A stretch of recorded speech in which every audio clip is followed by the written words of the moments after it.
वक्रतुंड महाकाय सूर्यकोटि समाप्रभ निर्विघ्नं कुरु मे देव सर्वकार्येषु सर्वदा। ओम। सर्वमंगल मांगल्ये शिवे सर्वार्थ साधिके शरण्ये त्र्यंबके गौरी नारायणी नमोस्तुते। नमस्कार। शुंभ निशुंभ के मारे जाने पर देवताओं की प्रसन्नता की सीमा न रही। वो इंद्रदेव के साथ मां को धन्यवाद देने गए और उनकी स्तुति करने लगे। आइए अब आगे देखते हैं। मैं भुवनेश्वरी देवी का ध्यान करती हूँ। उनके श्री अंगों की प्रभा प्रभात काल के सूर्य के समान है और मस्तक पर चंद्रमा का मुकुट है। वे 3 नेत्रों से युक्त हैं। उनके मुख पर मुस्कान की छटा छाई रहती है और हाथों में वरद, अंकुश, पाश एवं अभय मुद्रा शोभा पाते हैं। ऋषि कहते हैं, देवी के द्वारा वहां महादैत्यपति शुंभ के मारे जाने पर इंद्र आदि देवता अग्नि को आगे करके उन कात्यायनी देवी की स्तुति करने लगे।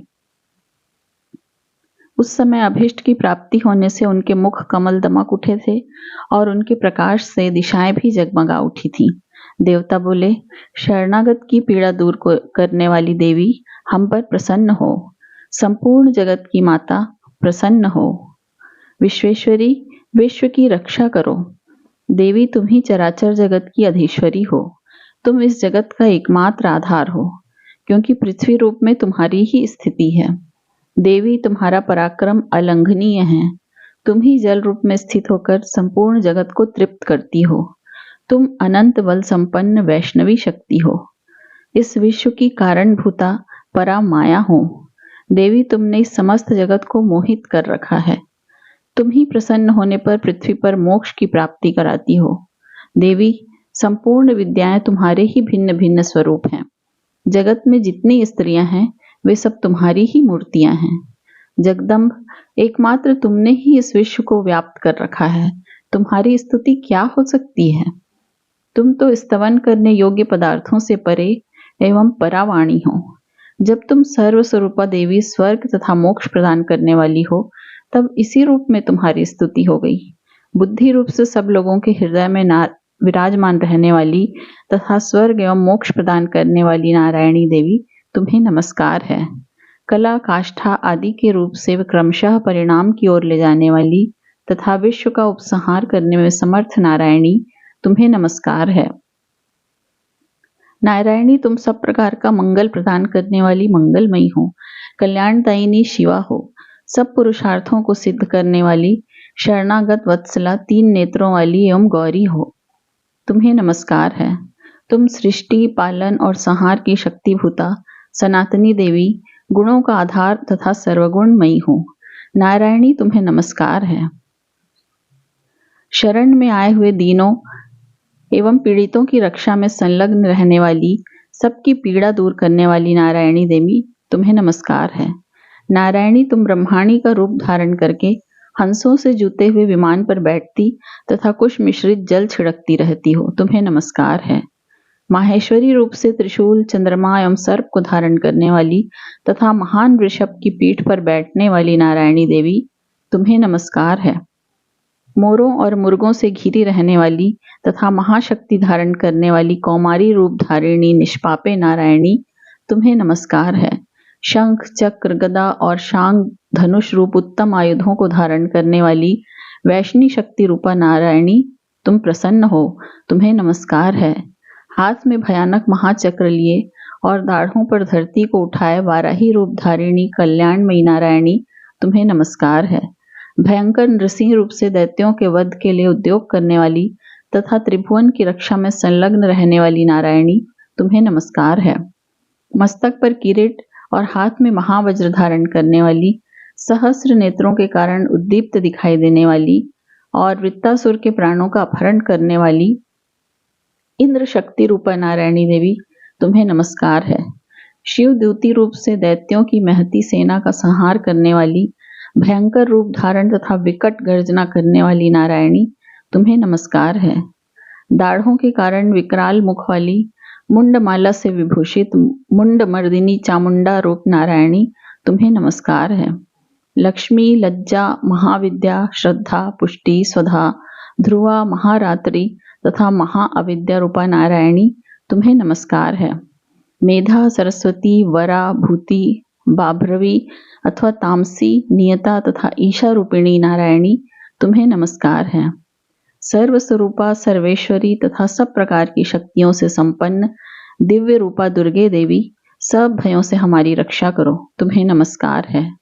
कात्यायनी या 3 लोचनों से विभूषित तुम्हारा सौम्य मुख सब प्रकार के भयों से हमारी रक्षा करे, तुम्हें नमस्कार है। भद्रकाली, ज्वालाओं के कारण विकराल प्रतीत होने वाला, अत्यंत भयंकर और समस्त असुरों का संहार करने वाला तुम्हारा त्रिशूल भय से हमें बचाए, तुम्हें नमस्कार है। देवी, जो अपनी ध्वनि से संपूर्ण जगत को व्याप्त करके दैत्यों के तेज नष्ट किए देता है, वह तुम्हारा घंटा हम लोगों की पापों से उसी प्रकार रक्षा करे जैसे माता अपने पुत्रों की बुरे कर्मों से रक्षा करती है। चंडिके, तुम्हारे हाथों में सुशोभित खड्ग जो असुरों के रक्त और चर्बी से चर्चित है, हमारा मंगल करे, हम तुम्हें नमस्कार करते हैं। देवी, तुम प्रसन्न होने पर सब रोगों को नष्ट कर देती हो और कुपित होने पर मनोवांछित सभी कामनाओं का नाश कर देती हो। जो लोग तुम्हारी शरण में जा चुके हैं उन पर विपत्ति तो आती ही नहीं। तुम्हारी शरण में गए हुए मनुष्य दूसरों को शरण देने वाले हो जाते हैं।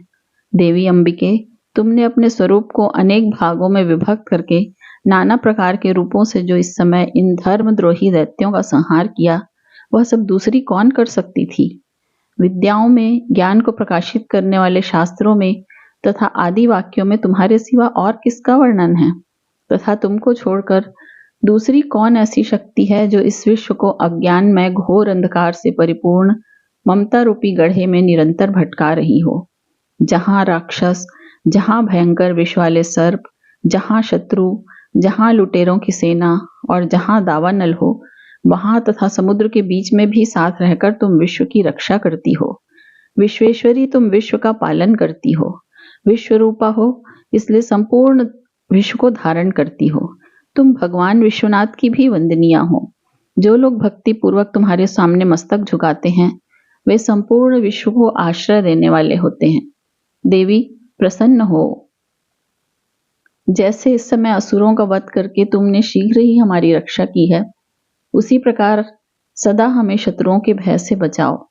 संपूर्ण जगत का पाप नष्ट कर दो और उत्पात एवं पापों के फलस्वरूप प्राप्त होने वाले महामारी आदि बड़े बड़े उपद्रवों को शीघ्र दूर करो। विश्व की पीड़ा दूर करने वाली देवी, हम तुम्हारे चरणों पर पड़े हुए हैं, हम पर प्रसन्न हो। त्रिलोक निवासियों की पूजनीय परमेश्वरी, सब लोगों को वरदान दो। देवी बोली, देवताओं, मैं वर देने को तैयार हूँ। तुम्हारे मन में जिसकी इच्छा हो वह वर मांग लो। संसार के लिए उस उपकारक वर को मैं अवश्य दूंगी। देवता बोले, सर्वेश्वरी, तुम इसी प्रकार तीनों लोगों की समस्त बाधाओं को शांत करो और हमारे शत्रुओं का नाश करती रहो। देवी बोली, देवताओं, वैवस्वत मनवंतर के 28वें युग में शुंभ और निशुंभ नाम के 2 अन्य महादैत्य उत्पन्न होंगे। तब मैं नंद गोप के घर में उनकी पत्नी यशोदा के गर्भ से अवतीर्ण हो विंध्याचल में जाकर रहूंगी और उक्त दोनों असुरों का नाश करूंगी। फिर अत्यंत भयंकर रूप से पृथ्वी पर अवतार ले मैं विप्रचित्ति नाम वाले दानवों का वध करूंगी। उन भयंकर महादैत्यों को भक्षण करते समय मेरे दांत अनार के फूल की भांति लाल हो जाएंगे। तब स्वर्ग लोक में देवता और मर्त्य लोक में मनुष्य सदा मेरी स्तुति करते हुए मुझे रक्त दंतिका कहेंगे। फिर जब पृथ्वी पर 100 वर्षों के लिए वर्षा रुक जाएगी और पानी का अभाव हो जाएगा, उस समय मुनियों के स्तवन करने पर मैं पृथ्वी पर अयोनिजा रूप में प्रकट होंगी और 100 नेत्रों से मुनियों को देखूंगी। अतः मनुष्य शताक्षी नाम से मेरा कीर्तन करेंगे। देवताओं, उस समय मैं अपने शरीर से उत्पन्न हुए शाखों द्वारा समस्त संसार का भरण पोषण करूंगी। जब तक वर्षा नहीं होगी तब तक वे शाख ही सबके प्राणों की रक्षा करेंगे। ऐसा करने के कारण पृथ्वी पर शाकंभरी के नाम से मेरी ख्याति होगी। उसी अवतार में मैं दुर्गम नामक महादैत्य का वध भी करूंगी। इससे मेरा नाम दुर्गा देवी के रूप में प्रसिद्ध होगा। फिर मैं जब भीम रूप धारण करके मुनियों की रक्षा के लिए हिमालय पर रहने वाले राक्षसों का भक्षण करूंगी, उस समय सब मुनि भक्ति से नतमस्तक होकर मेरी स्तुति करेंगे। तब मेरा नाम भीमा देवी के रूप में विख्यात होगा। जब अरुण नामक दैत्य तीनों लोकों में भारी उपद्रव मचाएगा, तब मैं तीनों लोकों का हित करने के लिए 6 पैरों वाले असंख्य भ्रमरों का रूप धारण करके उस महादैत्य का वध करूंगी। उस समय सब लोग भ्रामरी के नाम से चारों ओर मेरी स्तुति करेंगे। इस प्रकार जब जब संसार में दानवी बाधा उपस्थित होगी, तब तब अवतार ले मैं शत्रुओं का संहार करूंगी। इति 11वां अध्याय समाप्त।